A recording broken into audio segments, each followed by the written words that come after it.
초기 3부는 엄청 떨거든요. 근데 더군다나 오늘 너무 이렇게 열정이 대단하시고 그런 분들과 함께 하게 돼서 되게 많이 사실 긴장되는데요. 이 귀한 자리에 초청해 주신 홍진희, 김종수 파운더스 크라운 앰버서더 리더님께 그리고 또 여기 계신 많은 리더분들께 진심으로 감사드리고요. 저에게 주어진 시간 동안 다 우리 하나의 이유로 이 자리에 모인 거이기 때문에 제가 지금까지 해왔던 아메에서 느끼고 있는 가치와 감동 그런 것들을 함께 같이 공유하는 시간을 가져보도록 하겠습니다. 대단하세요. 여기 무대 위까지. 눈을 이쪽도 많이 마주쳐야겠네요. 저는 잠깐 제 소개 먼저 드리면서 제가 해온 아메에 좀 말씀드리려고 하는데요. 저한테 이 사업을 전달해 준 사람은 고등학교 때 친구 부부이시고 그리고 저는 초등학교 4학년 때부터 그림을 그렸습니다. 그래서 보시기에 조금 그림한 여자 같나요? 네, 오늘만 딱 그래요.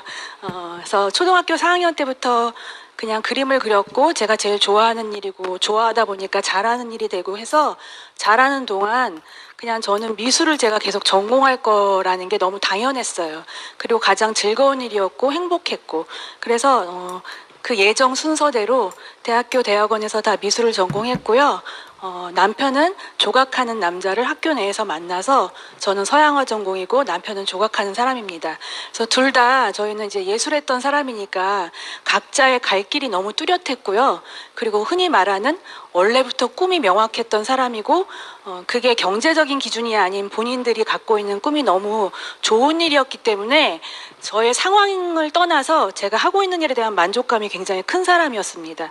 그래서 주변에 저보다 훨씬 여유롭고 정말 훌륭하신 분들이 굉장히 많았지만 그분들은 제가 인정할 존재이지 제가 그들을 따라야 할 존재는 아니었던 것이 제가 가야 할 길이 너무 명확했던 사람이었기 때문이거든요. 근데 이제 제가 결국은 이 사업을 지금 하고 있기 때문에 그림이 아닌 다른 분야에서 지금 또 하나의 길을 가고 있는 그 어떤 이유 아니면 제가 이 사업을 알게 된 또 계기라는 게 있을 텐데요. 저는 이제 무남동료 외동딸로 태어났고 저희 엄마도 의상 디자인을 하신 분이고 저희 아버지는 아까 소개해 주신 것처럼 글을 쓰셨던 작가셨습니다. 그래서 부모님들도 다 예술하셨던 분이셨기 때문에 두 분 다 각자의 삶이 되게 강하고 본인들의 삶의 꿈이 또 명확하셨던 분이셔서 그 시대에도 그래서 굉장히 결혼들도 다 늦게 하셨어요. 그래서 늦게 하시고 저희 엄마는 또 몸이 좀 굉장히 약하신 편이셔가지고 제가 태어나기 전에도 한 여러 번의 유산을 하셨다는 얘기 제가 들었고 저도 굉장히 어렵게 가져서 아주 목숨을 걸고 제가 태어났다고 들었거든요. 다행히 그래도 엄마가 제 옆에 계셔준 세월이 제가 한참 엄마의 손길이 필요했던 어린 시기 10살 때까지 제 옆에서 저 엄마가 함께 해주셨고요. 10살 때는 돌아가셨어요. 그래서 그 이후로 이제 무남동료 외동딸이라는 거는 형제 자매가 없는 거잖아요. 예, 그리고 저는 이제 어찌 보면은 좀 이렇게 가족의 관계가 너무 적게 큰 사람일 수 있는데 외할머니, 외할아버지, 친할머니, 친할아버지도 단 한 번도 뵌 적이 없어요. 그러니까 다 너무 일찍들 돌아가신 분이어서 그냥 가족이라고는 엄마, 아빠, 저 이렇게 셋이었는데 이제 10살 때 엄마마저 돌아가셨기 때문에 이제 아버지가 저를 혼자 키워주셨거든요. 근데 저희 아버지는 제가 엄마 돌아가신 제 나이 10살 때 연세가 53세셨거든요. 그러면 이제 요즘은 다들 결혼을 늦게 하시는 추세잖아요. 근데 그렇게 생각해봐도 지금 요즘 트렌드로 봐도 사실 첫 아이가 10세인데 아빠 나이가 53세면 굉장히 지금도 늦은 나이 아닌가요? 막내가 아니니까. 근데 이제 그 시대로 돌아가 보면 사실 굉장히 늦은 나이에 첫 아이를 갖게 되신 거기 때문에 사실 엄마 아빠가 계실 때 저에 대한 사랑은 이루 말할 수 없죠. 말 그대로 진짜 금지옥역, 딸 하나 늦게 본 자식, 예술하는 사람이 태어나게 만든 아이. 그래서 정말 너무 많은 사랑을 받고 컸던 것 같아요. 근데 이제 그 10살 이후로 아버지께서 혼자 저를 키워주시면서 저는 그때부터 이제 미술을 하게 됐는데 아까 말씀해 주신 것처럼 저희 아버지는 작가셨기 때문에 어느 아버지랑은 조금 다르셨던 것 같아요. 그냥 일반적인 남자가 갖고 있는 아버지의 상이라기보다는 예술가의 아버지 상이 저한테 훨씬 더 강하게 뇌리에 남아 있거든요. 그래서 제가 어렸음에도 불구하고 지금 생각해 보면 저희 아버지가 저한테 뭐 라면 한 번, 계란 후라이 한 번 해주신 적이 없는 것이 그런 걸 절대 하실 수 없는 분이세요. 단 한 번도 해본 적이 없고 손이 고와가지고 글만 쓰고 이렇게 집에 뭐 모시라도 한번 박을라 치면 꼭 본인 엄지를 그렇게 딱 박으세요. 아이쿠 맨날 이러세요. 그러면 제가 이제 또 그런 아빠가 애틋해가지고 그 어려도 제가 망치를 뺏어서 집안의 형광등 이런 건 다 제가 갈았지 아버지가 한 번도 그런 걸 해보신 적이 없어요. 그래서 아버지가 저의 보호자였지만 어찌 보면 제가 또 아버지를 보호하는, 서로를 이렇게 보호하는 그런 입장이었기 때문에 제가 자라는 동안 아빠에 대한 그 마음, 아빠에 대한 사랑에 대한 크기는 여기 계신 분들도 다 아버님에 대한 사랑이 각별하시겠지만 어쩌면 저는 좀 더 특별하지 않았을까? 왜냐하면 그 한 분을 통해서 제가 아빠, 엄마, 뭐 할머니, 할아버지, 형제, 자매가 받을 수 있는 모든 사랑의 통로를 아버지라는 존재 한 분을 통해서 제가 받았기 때문에 자라는 동안 뭐 아주 풍족하진 않았지만 제가 혼자 컸기 때문에 경제적으로 부족함 없이 컸고, 크는 동안 제가 하고 싶다는 거 아버지께서 정말 많이 지원해 주셔서 그냥 제 꿈이 화가라고 했을 때 언제든지 제 꿈을 지원해 주셨고요. 그리고 또 정신적으로도 언제나 저를 신뢰하고 진짜 지지해 주시고, 저희 아버지는 스타일이 굉장히 방목 스타일이세요. 이렇게 하나 있고 뭐 딸아이 혼자고 엄마 없어서 이렇게 가엾이 여겨서 이렇게 품에하는 그런 스타일의 교육 방식이 전혀 아니시거든요. 왜냐하면 아버지 자체가 자유를 추구하는 예술가셨기 때문에 엄마 돌아가시고 나도 제가 기억하건대 1년에 한 6개월 정도 집에 계셨던 것 같아요. 그냥 집에서 일하는 할머니랑 제가 컸지, 그냥 뭐 여행 다니시고 식도락 기행 쓰셔야 되고 글 써야 되고 뭐 이러면서 술 좋아하시고 그때는.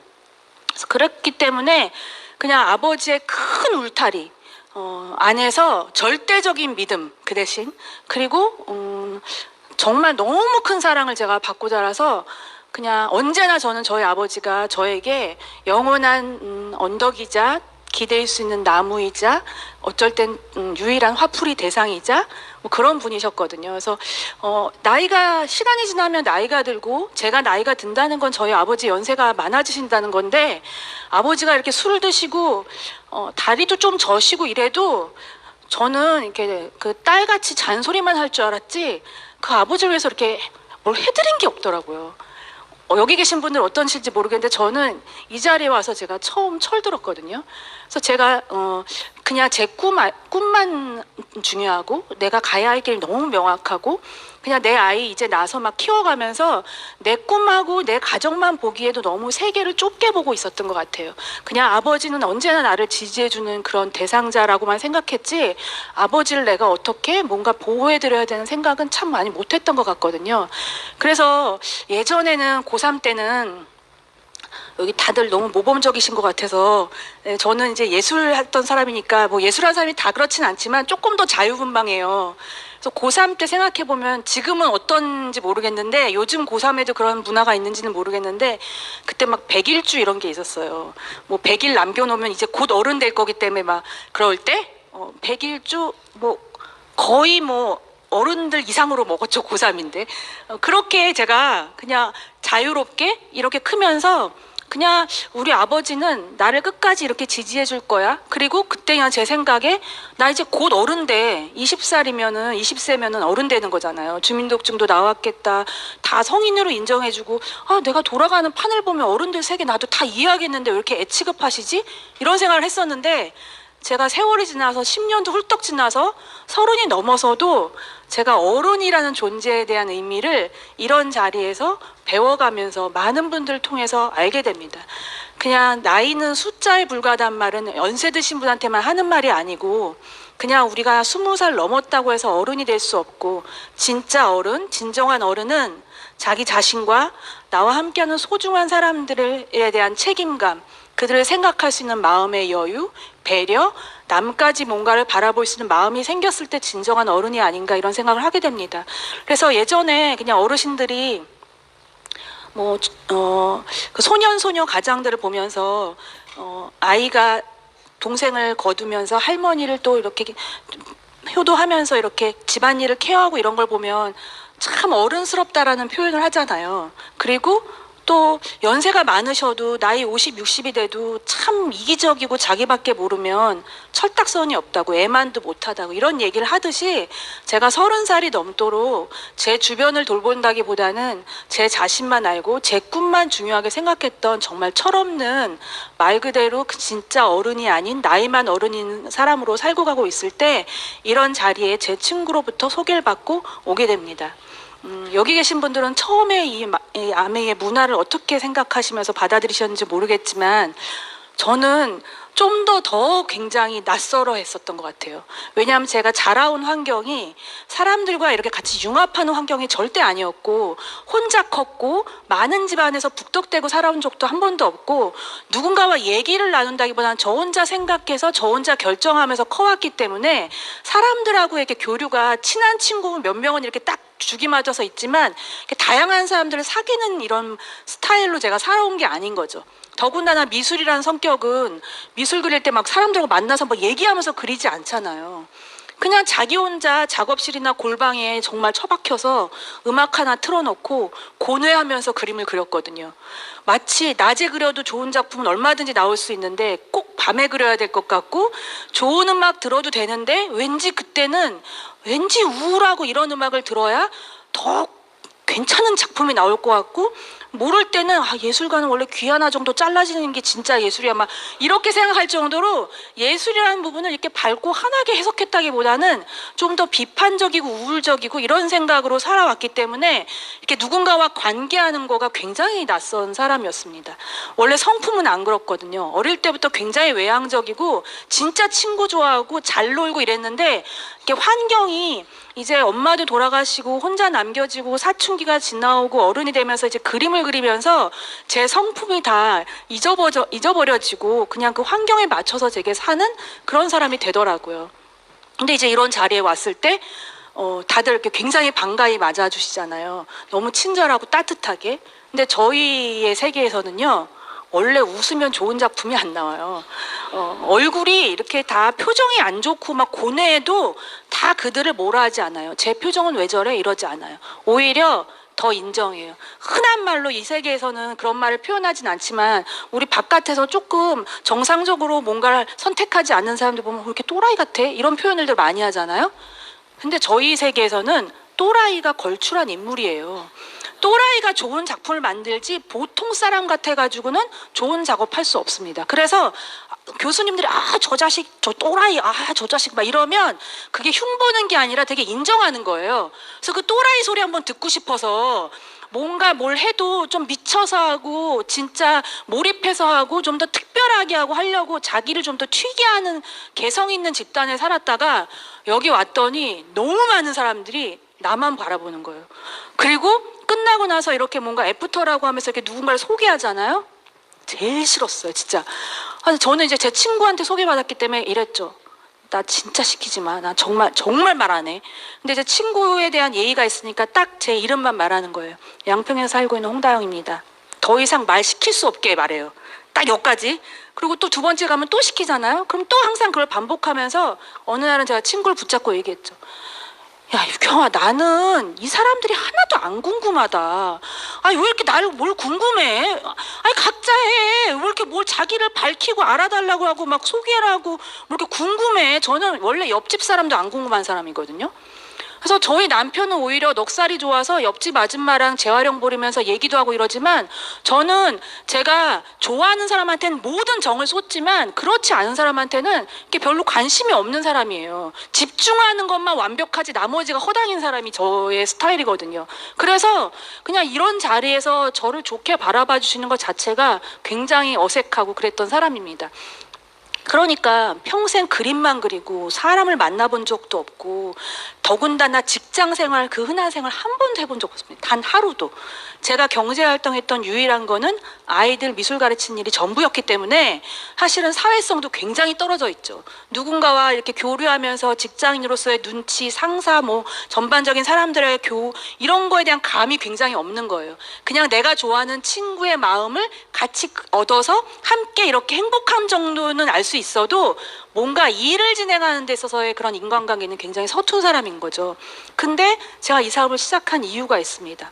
굉장히 낯설고 제가 이 사업을 만났을 때 당시에 제 삶에 있어서 가장 가난했고 가장 어려웠지만 차도 없고 뭐 집도 그때 당시엔 진짜 이렇게 뭐 폐가 같은 걸 제가 막 얻어가지고 막 이렇게 살고 있을 딱 그 당시에 제가 전달받은 거라 아이도 태어나고 아버지는 뇌출혈로 쓰러지셔서 제가 24시간 아버지를 돌봐야 되는 상황이었고 24시간 돌본다는 의미는 그냥 옆에 누군가가 그냥 24시간 완전 옆에 있어야 되는 거예요. 왜냐하면 아버지 상태가 뭐 대소변도 못 가리시고 언어 소통이 전혀 안 되고 걸어 다니실 수도 없고 이러니까 옆에서 누군가가 다 케어했어야 됐기 때문에 그냥 제가 여지까지 아버지로부터 보호를 받았던 사람이라면 이제 반대로 아버지를 보호해야 되는 입장이 된 거죠.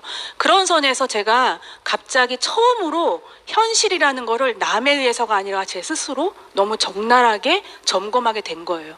나는 평생 내 꿈이 있었고 그림을 그리는 거였고 가난해도 상관이 없었고 내 주어진 것에 감사하고 만족해서 살 자신이 있었는데 지금은 그 소박한 꿈도 이룰 수가 없는 거예요.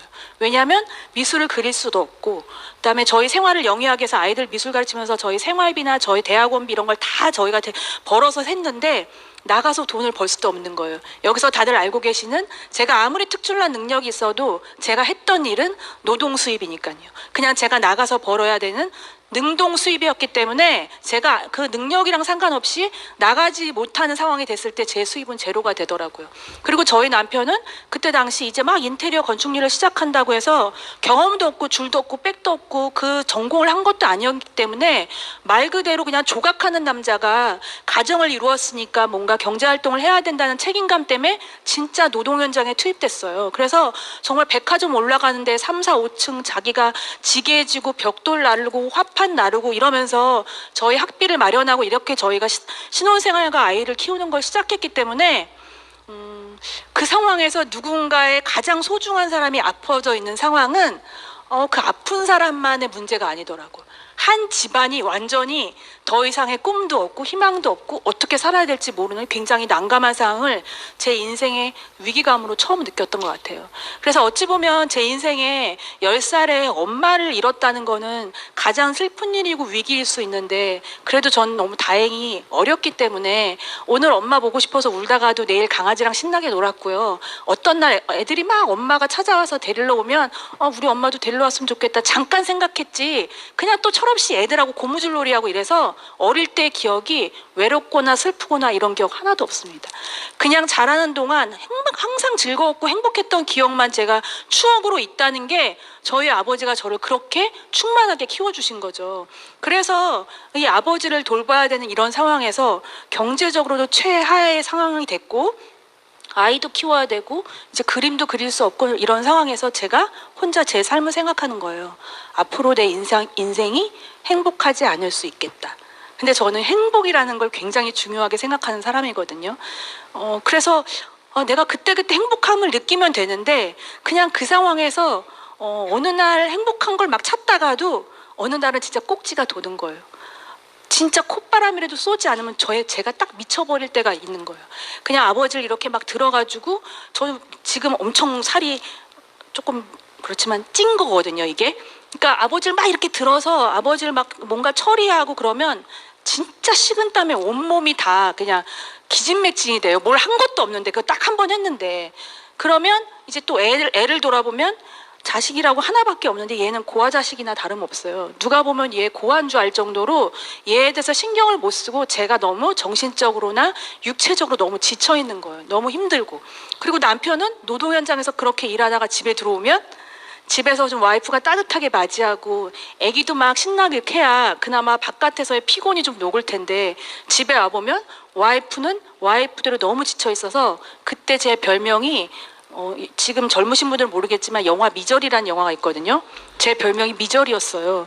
그래서 그냥 너무 저도 힘드니까 남편 올 때만 기다리는 거예요. 딱 이렇게 소파에 앉아가지고 무서운 얼굴로 핏기 하나도 없어가지고 왔어? 이러면서 그냥 너무 무미건조하게 그런 생활이 반복될 때 이 사업이 왔죠. 그러면 어찌 보면 환경적으로나 시간적으로나 경제적으로나 여건적으로나 성향적으로나 사실 제가 이 사업을 선택할 때 가장 안 좋은 조건이었는데, 제가 이 사업을 알고 나서 지금 지나고 나서 생각해 보면 그런 거는 하나도 사람들이 뭔가 선택하는 데 조건이 안 되더라고요. 사람들이 선택하는 조건은 이 도구를 통해서 정말 간절히 원하는 것을 이룰 수 있는가를 발견한 순간 갖고 있는 환경과 조건은 다 본인이 극복할 이유가 되지 그것 때문에 못할 얘기가 되는 게 아니라는 거를 전 저 자신을 통해서 봤거든요. 왜냐하면 그때 제 친구가 저한테 와서 그 얘기를 해줬어요. 다영아, 네가 아이들 미술 가르치는 돈이 네가 열심히 해서, 그때 당시 제가 진짜 열심히 했거든요. 벌써 20년도 훨씬 지난 얘기니까 200만 원, 300만 원 그 당시에 벌었다는 거는 그렇게 조금 번 게 아니었어요.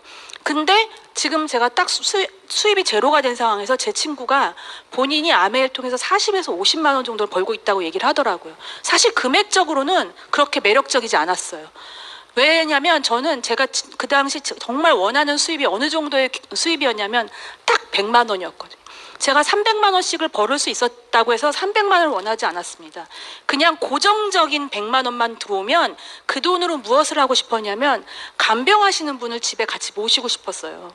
그때 간병하시는 분을 저희랑 같이 병원에서 돌봤었는데, 그때 120만 원 정도 되면 입주 이렇게 같이 사실 수 있었거든요. 그러면 제 생각에 아버지를 돌보는 것도 좀 같이 돌보면 저도 좀 덜 힘들 것 같고, 때로는 아빠를 좀 봐달라고 하고 제가 나가서 애들 잠깐 미술에도 가르치면 수입을 그보다 더 벌어 들어올 수 있잖아요.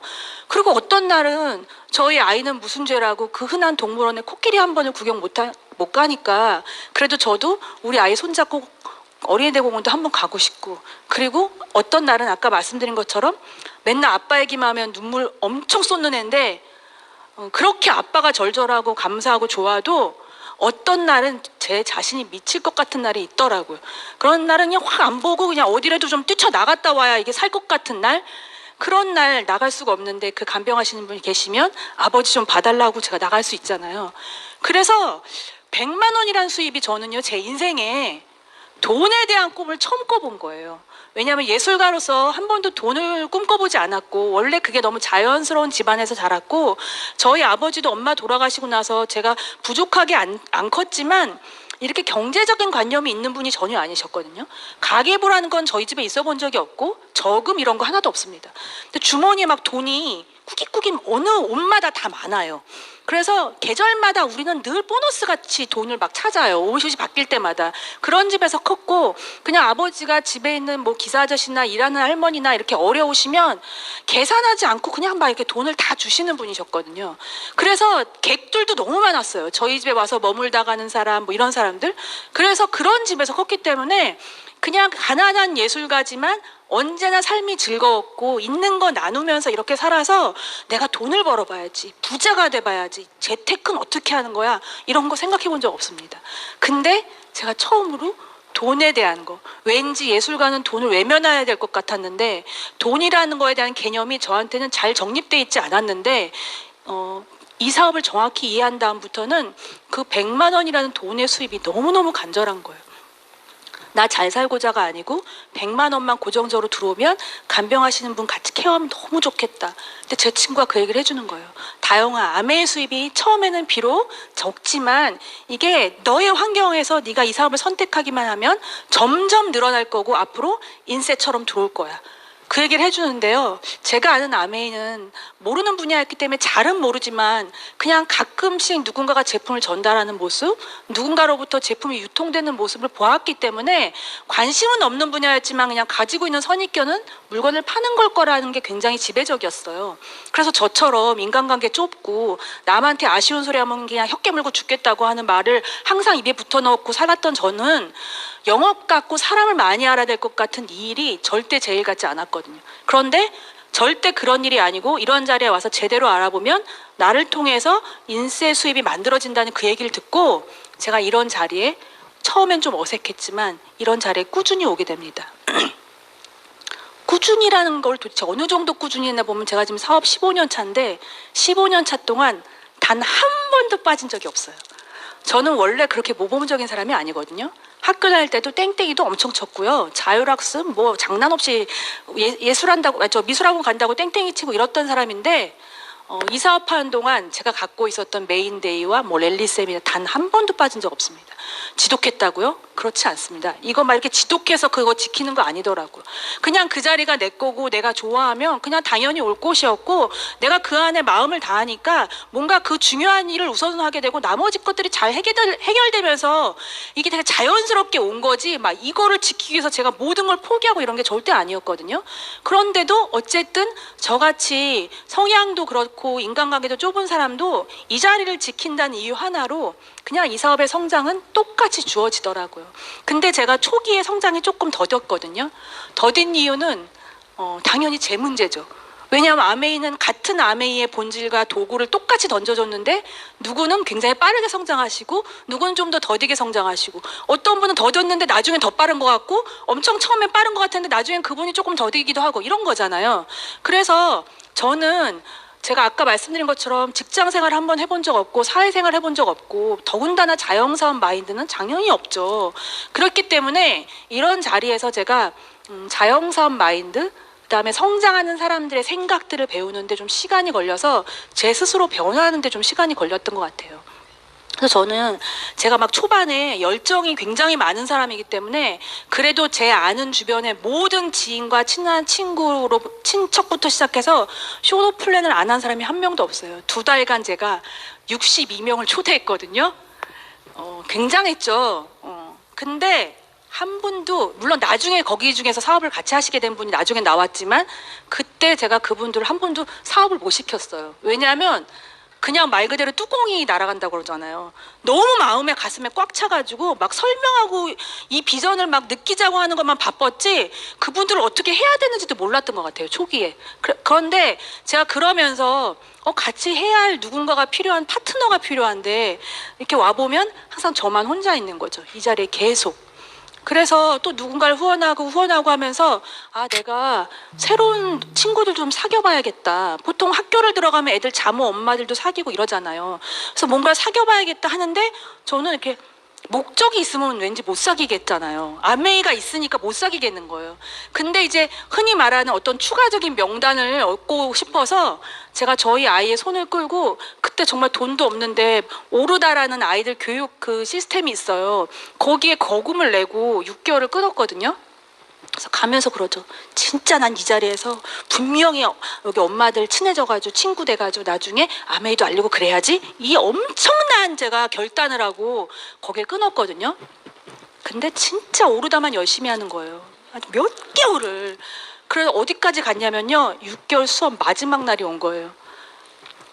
나에 대한 한심함과 이 진짜 너무 바보 같고 그래서 진짜 혼자서 너는 진짜 오늘도 말 못하면 넌 병신이야, 넌 바보야, 넌 미쳤어, 여기 돈을 여기 오르다를 네가 왜 다녀? 막 혼자 막 이러다가 이제 마지막이 됐잖아요. 그래서 이제 저 엄마한테 꼭 말을 걸어야 돼 해가지고 이제 엘리베이터를 탔어요. 그 엄마랑 그 애기랑 저랑 저희 아들이랑 가지고 진짜 결단을 하고 말을 거죠. 저기 애기 너무 이뻤는데 오늘 마지막 수업인데 우리 밥도 한 번 못 먹었어요. 제가 이랬더니 그분이 그러게요. 오늘 배도 고픈데 우리 밥 먹을까요? 이러는 거예요. 이거 완전 너무 원했던 말이잖아요. 그래서 진짜 우리 지하 내려가서 밥 먹어요. 이제 이러고 있는데 엘리베이터가 백화점이었는데 이렇게 내려가는데 어느 중간층에서 띵 열리더니 문이 요만큼 열리는데 어떤 여자분이 여기 있는 이 여자분을 딱 보면서 애를 딱 보더니 어머 얘 완전 머리띠랑 너무 예쁘다 어디서 샀어? 막 이러면서 막 들어오는 거예요. 그래서 저는 이제 옆으로 이렇게 비껴가지고 되게 친하신 분인가 보다 이제 이러면서 그래 얘는 진짜 드레스랑 머리띠랑 세트네 이러면서 막 말을 하는 거예요. 그리고 이제 그분이 내렸어요 1층에서. 그리고 저희는 지하로 내려가는 동안 그 아는 분인가 봐요. 이랬더니 이분이 처음 봐요 이러더라고요. 제가 거기서 야 사람은 저 여자는 도대체 저스트 10 미닛도 아니야. 그냥 요만큼 사람을 완전히 보이는 것도 요 통로로 보이는 순간에 이 여자한테 말을 걸고 들어오는 거를 보면서 제가 6개월 걸렸잖아요. 내가 아메이를 못하는 건 너무 당연하다 생각했어요. 저런 사람들이 아메이를 하게 되면 굉장히 외향적으로 빨리 오픈하고 빨리 전하겠죠. 근데 전 이렇게 뜸을 들였으니 그게 누구 탓을 해요? 제 탓이죠. 그래서 제가 다행히 제가 이 사업을 하는 동안 늘 행복할 수 있었던 거, 그냥 사업이 더뎠어도, 속도가 좀 더뎠어도 그 순간에도 언제나 이 사업이 너무너무 좋았던 이유는 제 성향이 절대 남하고 비교를 하지 않는다는 거예요. 나보다 늦게 시작한 사람을 앞을 다 지나가고 쉥쉥 지나가도 저는 제 주제 파악을 확실히 했거든요.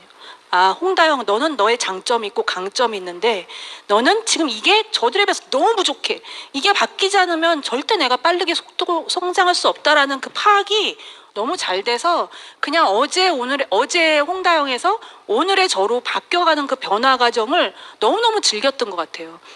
그래서 항상 너 얼마 벌어? 이런 말에 초기 사업가들이 되게 위축되잖아요.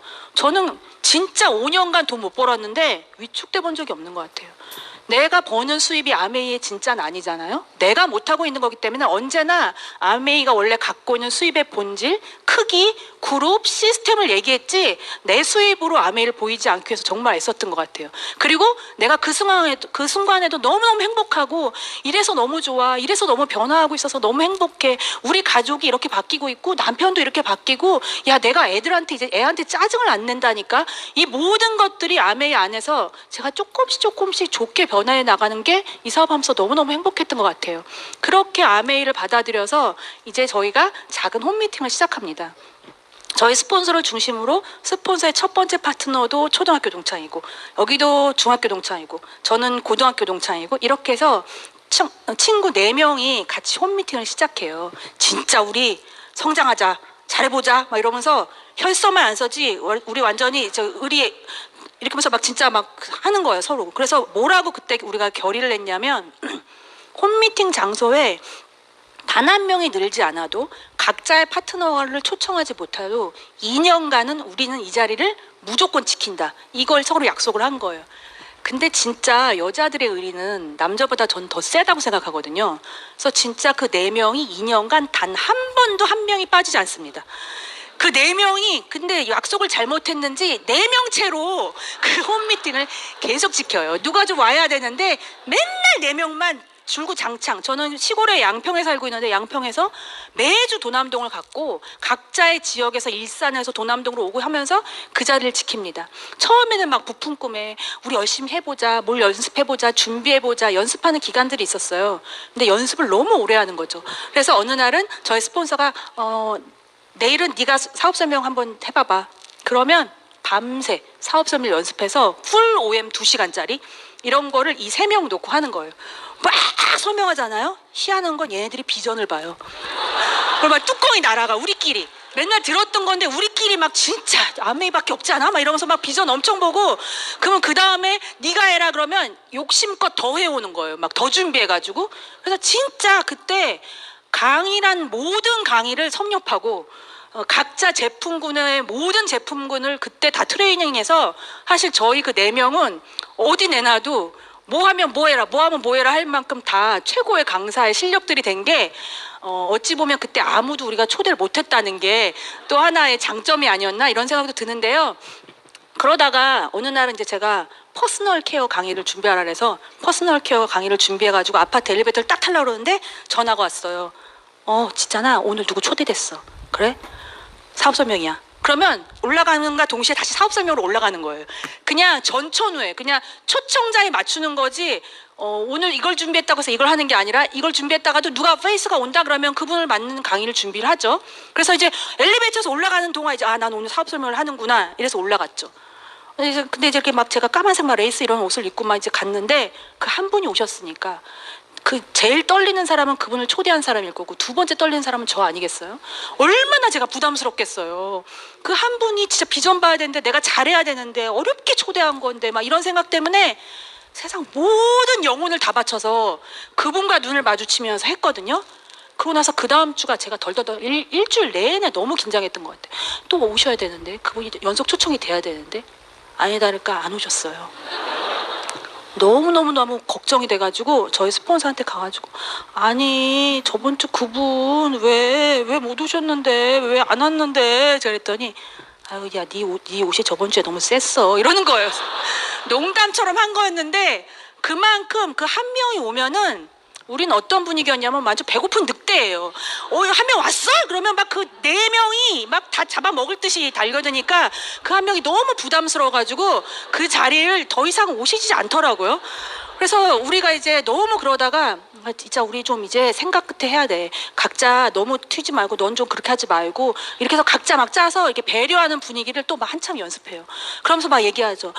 회의하다가 이제 배고파 말 뭐 시켜 그래갖고 엄청 먹어요. 그러면 저희가 그래요. 이제 다 친구니까 너 얼마 저번 달 들어왔어? 나 24만 원. 너는 36만 원. 나 15만 원. 넌 얼마야? 그러면 야씨 우리 넷이 다 합쳐서 100만 원이 안 되냐? 막 이러면서 우리 진짜 이거 하면 되는 거 맞아? 막 이러면 저희 스폰서가 그때만 딱 친구에서 스폰서 모드로 들어와서 되는 거 맞습니다. 딱 이러면 또 다시 화이팅하고 막 또 그렇게 했어요. 그렇게 하면서 진짜 벌어들이는 것보다 먹는 게 훨씬 많았고 그렇게 저희끼리 하면서 이제 조금씩 저희가 적응하고 서로의 눈빛만 봐도 왜냐하면 서로가 서로의 삶을 너무 사랑하고 응원하는 사이들이었단 말이에요. 경쟁자가 아니에요. 너무너무 서로를 응원하고 내 파트너 아니어도 되니까 제발 너 누구 데리고 와서 너 커져라 막 서로 이런 마음이었기 때문에 진짜 서로 배려하면서 그 다음부터는 한 분 한 분 올 때마다 저희가 조금씩 조절하고 배려하면서 한 분 한 분이 늘기 시작하더라고요. 그게 2년이 지난 후부터인데요. 어떤 날은요 제가 저 이제 그림을 하니까 약간 좀 상상을 하는 스타일로 이렇게 개념을 많이 외우는 스타일인데 어떤 한 분이 그 아파트 쇠문을 열고 요렇게 열면서 하얀 원피스를 열고 딱 들어왔는데 제 기분이 어떤 느낌이었냐면 문을 열고 딱 들어오는 순간 저희가 큰 톱니바퀴 같은 자석 있잖아요. 큰 세 개가 이렇게 맞물려 돌아가는 엄청난 자성이 너무 센 자력의 힘이 너무 센 톱니들 우리 네 명이 막 이렇게 돌아가고 있는데 저기서 문을 열고 딱 들어오니까 척딱 붙는 느낌인 거예요. 진짜 사람 한 명이 들어올 때마다 척척 붙는 느낌이 있더라고요. 저희가 특별한 어떤 노력을 하지 않아도 우리가 원하는 것이 진실되고 우리가 원하는 게 선한 마음이고 그들을 돕는 거고 그 다음에 우리가 스스로를 조절할 수 있는 어느 정도의 내적 성장이 있다 보니까 그 다음부터는 이 사업 가치 자체로만으로도 척척 붙더라고요. 그래서 정말 2년 동안은 저희가 그런 세월을 보냈지만 그 이후로부터는 1년 내에 각 그룹 리더별이 너무 커져가지고 제가 이제 사파이어로 독립하고 그 리더분도 사파이어로 독립하고 해서 큰 그룹을 이뤄서 각자 홈미팅들을 다 독립하게 됐거든요. 그래서 제가 그냥 생각해요. 그 순간 내가 그냥 그 한가운데 있을 때는 지금이 어떤 건지 우리 가보지 않으면 추억할 수 없잖아요. 그냥 지금이 제 느끼는 기분 전부잖아요. 근데 돌이켜보면 지나고 봤더니 그 2년이라는 시간은 정말 차곡차곡 쌓여서 우리의 인생에 우리의 사업에 가는 길에 너무너무 소중한 경험들이었고 하나도 버릴 게 없고 그래서 이 사업은 되는 것도 경험이지만 안 되는 것도 경험이고 성공도 경험이지만 실패도 경험이고 한 개도 버릴 게 없으니까 뭐든지 하기만 하면 이 모든 것들이 내가 사업을 잘할 이유밖에 되지 않기 때문에 이 사업은 결국 누구나 되는 거죠. 성공하고 잘하는 사람만 되는 그게 경험이라면 그 사람만 되는 거지만 이 사업은 실패를 통해서 얻는 경험으로 그렇게 하지 않으면 되기 때문에 결국은 누구나 각자의 속도 차이는 있을 수 있지만 다 성공할 수 있는 길이 이 사업 안에 있다는 생각이 듭니다. 그런 마음으로 이제 그룹이 커지면서 저도 저와 함께하는 파트너들이 생기고 그룹이 생겨갔습니다. 그러면서 사업적으로 리더가 되는 과정을 겪게 되는 거죠. 그냥 나 하나만 잘하면 됐었는데 이제 나와 함께하는 파트너, 나와 함께하는 스폰서 그리고 함께하는 팀도 생각해야 되는 그런 이제 그런 시기가 오면서 목표에 대한 관념도 다시 자리 잡게 돼요. 옛날에는요 목표를 늘 외치죠. 매달 우린 외치잖아요. 3%면 6을 외치는 게 너무 당연한 거고 6이면 9를 외치고 뭐 이렇잖아요. 그래서 그렇게 습관적인 건 외쳐왔지만 저는 성향상 좀 틀림없는 사람이고 싶어하는 그런 게 있나 봐요. 제 스스로. 그래서 막 이렇게 공수표 날리고 이런 걸 별로 좋아하지 않아요. 그래서 제가 목표를 신중하게 생각해서 외친다는 거는 그걸 진짜 해보겠다는 마음이거든요. 그래서 목표를 잘 못 외쳐요. 원래 외쳐야 되는 거잖아요. 외쳐서 만인한테 공표하고 내가 외친 소리를 다시 귀로 들어서 내가 귀로 들은 거를 다시 이해해서 그러면 더 많이 이렇게 무의식 상태까지 나한테 들리게 해야 되는데 그런 걸 자꾸 안 하고 속으로만 타협하면서 목표를 때를 기다리는 거죠. 그래서 어느 날은 이런 세미나에서 도전 릴레이 스피치라는 걸 한다고 하면서 이렇게 결단 스피치를 하시라고 하는 거예요. 그런 거 제일 싫어하거든요, 제가. 누구 앞에서 막 이런 것도 너무 싫고 단어도 너무 싫어요. 왜 결단이야? 복제 제일 싫어. 우리는 막 개별적으로 튀어야 되는 사람인데 막 누굴 똑같이 닮아가는 거야. 너무 싫은 거예요. 근데 제가 사업을 하다 보니까 똑같은 사람 한 명도 없고 다 리더마다 너무 색깔이 다양하고, 이 사업에서는 다 똑같아지는 게 아니라 똑같이 성공자를 만들어낸 시스템이 존재하는 거지, 그 안에서 각자의 장점, 탁월함으로 다들 특별하게 커지는 거라는 걸 이제 이해하게 되는 거죠. 근데 이제 그런 거를 다 이해하는 데는 우리가 시간이 걸리잖아요. 그래서 이 안에서 그 목표를 외치라는데 제가 안 나갔죠. 그랬더니 다 이렇게 외치는데 한번 외쳐보라고. 싫어요. 저는 이렇게 다른 사람들이 기억해서 제가 못 외친 거 못하고 이런 거 스트레스 받아요. 이랬더니 기억 못한대요. 여기 다 외치면 누가 기억을 하니? 저번 달에 누가 했는지 뭘 어떻게 하니? 사장님 저번 달에 뭐 외치셨잖아요. 제가 그랬어요. 이분이 깜짝 놀라시는 거예요. 저는 다 기억이 나거든요, 사장님. 그래서 누군가는 기억해요. 저 그래서 못 나가요. 막 이랬던 적도 있어요. 목표라는 게 사실 쉽지 않은 단어죠. 그냥 목표 생각하면 좀 부담스럽고 불편하고 막 이랬던 거였는데, 제가 성장하는 그 기준이 제가 너무 평범하고 목표랑 상관없는 분야에 살다 보니까 그게 너무 낯선 단어였을 뿐이지, 어느 분야에서나 결과를 이뤄내는 사람들은 다 목표라는 게 항상 있는 거였더라고요. 그러니까 제가 모르는 거였더라고요. 그래서 제가 이제 그 다음부터 목표라는 개념을 이해합니다. 더군다나 이제 사업을 이해하게 되는 거죠.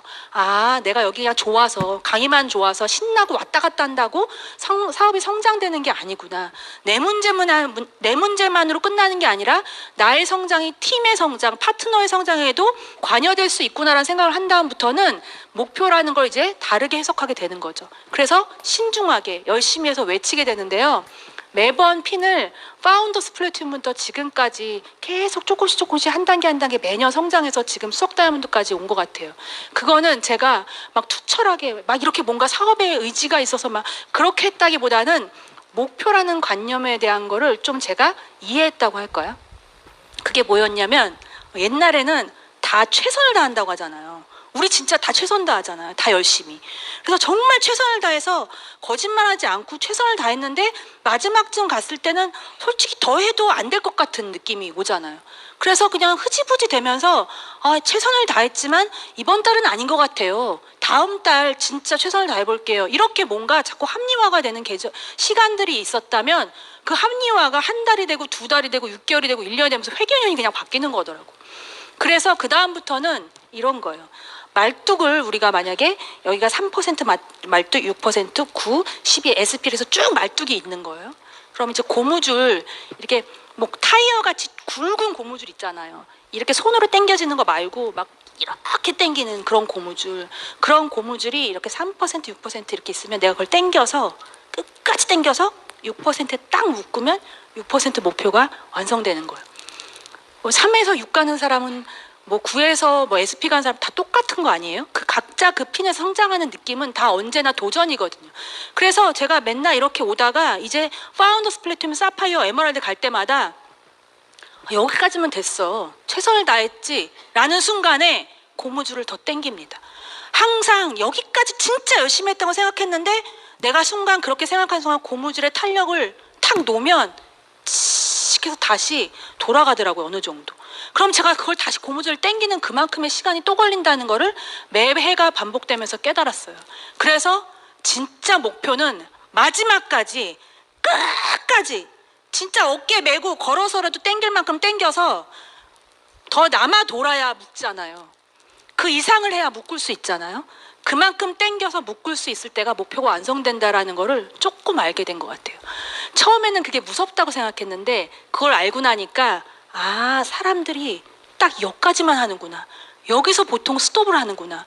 분명히 스폰서들은 한 번만 더 하라고 그러는데 그 골목길 딱 돌았으면 이제 되는 방향인데 다들 거기서 뭔가 상황이 생기고 문제가 생기면 그럴만 했다고, 내가 힘들어서 이번엔 조금 쉴 수밖에 없었다고, 그 목표를 다음 달로 미룰 수밖에 없는 충분한 이유가 있었다고 항상 그게 반복되더라고요.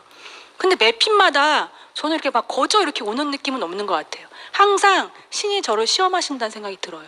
저를 귀하게 여기셔서 큰 세상에 크게 쓰시려고, 큰 그릇을 만드시려고 큰 핀을 도전할 때마다